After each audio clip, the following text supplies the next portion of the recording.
Bonjour à tous, bienvenue dans votre hebdomadaire débat citoyen sur la 93.5 partout dans le monde, sur le www.soleilfmguinée.net. L'actualité politique, on s'intéresse dans cette émission pour faire le survol de l'actualité sociopolitique du pays, du sujet portant sur le budget de fonctionnement du chef de file de l'opposition en passant par les préparatifs des élections locales. Voilà entre autres problématiques que nous allons traiter dans ce numéro avec Monsieur Baouri, premier vice-président de l'UFDG, ancien ministre de la Réconciliation nationale.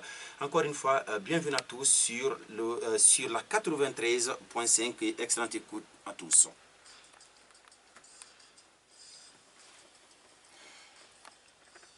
Mise en onde, Mariam Diallo, ici au micro pour la présentation, Mohamed Kondé et moi-même Daouda Haris Diabaté. Mohamed Kondé, bonjour. Bonjour Daouda Haris Diabaté. Et dans ce studio, notre invité est déjà là, Monsieur Baouri, bonjour. Bonjour et bonjour à tous les auditeurs de Soleil FM. Bien, soyez les bienvenus dans ce studio. Tout d'abord, parlons de l'actualité politique. Quelle analyse faites-vous de la situation sociopolitique de la Guinée? Bon, je pense que sur le plan de la situation sociale, elle est relativement difficile pour l'écrasante majorité de nos compatriotes. Parce que cette situation a une première explication. Les années 2013, 2014, 2015, la Guinée s'est retrouvée avec un PIB presque nul, voire négatif, du fait dans un premier temps de la tension politique qui prévalait en 2013.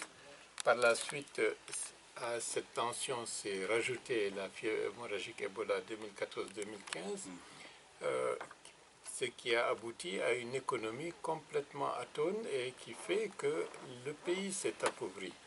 Bon, l'année 2016, grâce à Dieu, les résultats macroéconomiques, notamment en termes de création de richesses, se révèlent relativement corrects. D'après les derniers chiffres que le Fonds monétaire a livrés ces jours-ci, le PIB est de l'ordre de 6,6% pour l'année 2016, ce qui est appréciable, mais n'est pas suffisant pour permettre à l'écrasante majorité de nos compatriotes de se rendre compte dans leur quotidien que leur pouvoir d'achat s'est amélioré. Vous savez, il y a dans un premier temps une question de création de richesse et de l'autre côté, il y a bien entendu la question de la répartition de cette richesse au niveau de l'ensemble des citoyens guinéens. Et si vous n'avez pas de création de richesse, c'est-à-dire vous n'avez pas une croissance économique suffisamment forte, vous ne pouvez pas distribuer ce que vous n'avez pas créé. Mais également, de l'autre côté, vous pouvez avoir un PIB extrêmement élevé, bon, mais du fait des contraintes ou des immobilismes ou pratiquement et des dysfonctionnements de la société de manière globale, la répartition de cette richesse peut être relativement imparfaite, ce qui peut amener une écrasante majorité d'une population peut ne pas jouir de la richesse produite par son pays, ce qui est le cas de beaucoup de pays avec des PIB très élevés, mais avec une classe de la population qui reste toujours dans une extrême misère. Bon, notre cas, il y a 2016 une amélioration de la croissance économique, mais qui ne sait pas encore l'impact en termes de pouvoir d'achat distribué aux Guinéens ne s'est pas fait encore sentir. Bien, vous vous réjouissez donc de la croissance économique que la Guinée a enregistrée. On sait qu'aujourd'hui, la population guinéenne aussi se plaigne surtout de la façon dont les mines sont gérées aujourd'hui dans le pays. Est-ce que avec cette gestion, on pouvait trouver un autre moyen pour améliorer surtout la vie, le quotidien des populations?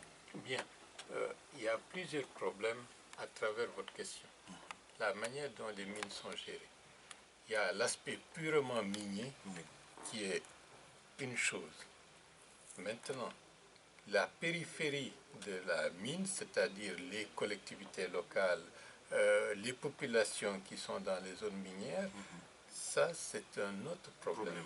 Et très souvent, ce qu'on constate, c'est comme si lorsqu'une entreprise minière s'installe dans une localité, c'est comme si les pouvoirs publics se débarrassent de l'ensemble de cette collectivité en disant vous avez un tuteur, c'est la compagnie minière. Mais la compagnie minière n'est pas là pour faire ce que l'État et les pouvoirs publics doivent faire. La compagnie minière est là pour exploiter des richesses du sous-sol, moyennant bien entendu des royalties à la Guinée et des taxes et impôts qui doivent rentrer dans le cadre, disons, du budget national et aider les populations à aller dans ce sens. Ce qui fait qu'il y a ce problème. Par exemple, vous pensez au cas de Bokeh. Oui, Le un cas cas de, récent. Le cas de Bokeh, premièrement, les collectivités locales ne sont pas bien gérées. D'abord, il faudrait que les collectivités locales élisent leurs représentants au niveau de la commune, au niveau des CRD. Et que ces élus aient toutes les compétences pour assumer leur rôle d'élu de la collectivité locale. Par exemple, prenons le cas de la plupart des zones minières. Il y a une taxe qui doit être allouée à la collectivité locale. Je sais qu'il y a près de 20 ans, si le montant n'a pas été augmenté, la collectivité locale de Kamsar recevait 500 000 $ par mois pour servir aux besoins sociaux de manière générale de la collectivité. À l'époque, lorsque j'étais à Kamsar, 500 000 $, c'était 500 millions de francs guinéens. Aujourd'hui, les 500 000 $ sont pratiquement près de 4 à 5 milliards de francs guinéens par mois. Imaginez une collectivité locale telle que Kamsar qui, en principe, au bas mot, peut recevoir 4 à 5 milliards de francs guinéens par mois pour les investissements sociaux de la collectivité. Et si c'est bien géré, on ne peut pas comprendre qu'il y ait des problèmes d'électricité, qu'il y ait des problèmes d'eau, qu'il y ait des problèmes d'école, qu'il y ait des problèmes de structures sanitaires, aussi bien dans une collectivité comme Kamsar qu'une collectivité comme Bokeh. Donc il y a un problème, au-delà de la mine, il y a un problème de gouvernance locale. Et nous ne pouvons pas régler les problèmes de nos collectivités si la gouvernance locale n'est pas sérieusement réformée pour aller dans le sens de la satisfaction des intérêts fondamentaux des populations et que les deniers publics qui sont orientés pour servir les collectivités locales, que ces deniers aillent directement dans les caisses de la collectivité locale, dans le cadre d'un budget qui est connu et qui est aussi surveillé avec un contrôle social par la population. Et justement, vous parlez d'une gouvernance de collectivités locales. Pour le cas de Bokeh, il y a eu des affrontements, des incidents malheureux. Est-ce que vous pensez que l'État a failli à son devoir? Parce que quand même, dans certaines préfectures, telles que Sigiri, l'État a réussi plus ou moins à trouver des solutions entre la communauté et la société minière. C'est très bien, c'est très bien.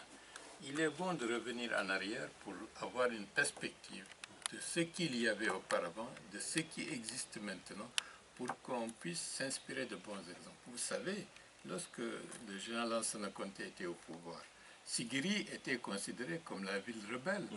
À chaque fois, il y avait des émeutes, des répressions. Parce que c'était plus politique, plus stratégique. Non. Il y avait une question de gouvernance locale d'abord. Les populations, dans la très grande majorité des populations, ne sont pas contre, a priori, contre celui qui est à la tête du pays. Quel que soit son parti, quelle que soit sa région, ou quelles que soient, disons, ses orientations. Les populations locales, très souvent, sont frustrées lorsqu'elles se rendent compte qu'il y a des richesses qui sont à côté d'elles, qui sont produites à côté, et que ces populations locales ne voient même pas la couleur et les impacts positifs de la richesse que certaines compagnies sont en train de produire en exploitant leur sous-sol. Et le cas de Sigiri est très intéressant. Pendant de longues années, il y avait toujours des crises. Ensuite, il y a eu une prise de conscience des cadres de Sigiri qui ont pris les taureaux par les cornes et qui se sont posés des bonnes questions et qui se sont dit désormais la ristourne qui doit revenir à la collectivité locale doit être gérée désormais non pas par le préfet ou les pouvoirs, les autorités administratives comme auparavant, mais eux, ils jouent un rôle de contrôle et de supervision en faisant régulièrement chaque année un programme pluriannuel, pour que certains investissements puissent se faire en utilisant les fonds obtenus par, disons, l'allocation que la compagnie minière SAG, après Ashanti Gold, doit reverser à la collectivité de Sigiri. Et pour amener une gestion beaucoup plus rigoureuse, ils ont mis à côté comment on appelle ça, un intermédiaire pour aider à la gestion, pour conseiller les populations locales, pour être l'interface entre les différents acteurs, une ONG canadienne qui s'appelle le CICI, qui a de ce point de vue acquis à ce niveau-là une expérience et que d'autres pays se sont inspirés de cette expérience pour voir comment améliorer la stabilité, la quiétude dans certaines zones minières. Donc, le cas de Sigiri est extrêmement intéressant. Le cas de Bokeh, le Bokeh n'a pas eu les avantages que Sigiri a eu. Quels sont ces avantages? Non, les avantages, d'abord la principale richesse d'une localité ou la principale richesse d'un pays, ce sont ses ressources humaines. Oui. Ce n'est pas l'or, ce n'est pas la bauxite, ce n'est pas le diamant. C'est d'abord la ressource humaine. Si la ressource humaine est de qualité, quel que soit le problème, il y a des hommes et des femmes qui prendront leurs responsabilités pour agir correctement dans l'intérêt bien compris aussi bien des populations que des investisseurs qui exploitent les richesses dans leur localité. Bokeh a été et est malheureusement jusqu'à présent le parent pauvre. Ça devrait être le pôle industriel le plus développé oui, parce en qu'il Guinée y a en tout cas aujourd'hui. beaucoup d'unités industrielles. Bien sûr. Sociétés minières, hein? Bon, je me souviens, à ma naissance, 1958, mon père était à Bokeh. Et donc, Bokeh était un centre économique extrêmement important. Mais Bokeh a perdu de son importance. Pourquoi? Il y a beaucoup de facteurs sociologiques. Il y a aussi la manière dont l'OFAB, qui devait être la structure qui devrait développer la région Kamsar-Bokeh-Sangaredi, n'a pas assumé de manière efficace la responsabilité et la mission qui lui était dévolue. Et jusqu'à présent, je pense qu'il y a un déficit dans cette approche qui fait que l'existence de CBG, l'une des premières compagnies de bauxite dans le monde, jusqu'à présent, on a encore du retard. Et Bokeh, pôle industriel par excellence, n'assume pas et n'est pas encore en mesure de jouer efficacement le rôle d'une zone économique attractive, prospère, avec la stabilité et la quiétude dont les populations pourraient être les premières bénéficiaires. Et justement, en tout cas en campagne, il y a ce problème d'emploi des jeunes. Est-ce que vous ne pensez pas aussi que les sociétés minières s'appuient sur une main-d'œuvre qualifiée pour prendre ces jeunes? Est-ce que ça ne pose pas aussi problème? Bon, vous savez, il faut toujours, par exemple, si on sait que dans 5 ans ou dans 2 ans, une compagnie minière doit être dans une localité, il ne faut pas que les pouvoirs publics attendent que la compagnie vienne pour tout faire. Ceux qui viennent vont calculer ce que nous dépensons. Est-ce que c'est rentable? Est-ce que ce n'est pas plus avantageux pour nous de prendre d'autres qui sont dans la périphérie ou dans d'autres pays et les amener? Les gens n'ont plus le temps de faire un certain nombre de choses. la formation est du ressort des pouvoirs publics qui doivent anticiper. Et à ce niveau-là, la formation au niveau national peut poser des problèmes. Mais la formation au niveau local, au niveau sous-régional, ça, c'est lorsque les collectivités locales sont bien gérées, avec des hommes et des femmes responsables qui assument leur rôle d'élu, qui peuvent penser à l'implication de la collectivité locale pour engager la formation, pour préparer les enfants ressortissants de la localité à être employables par le biais d'une formation avant même que les compagnies ne s'installent.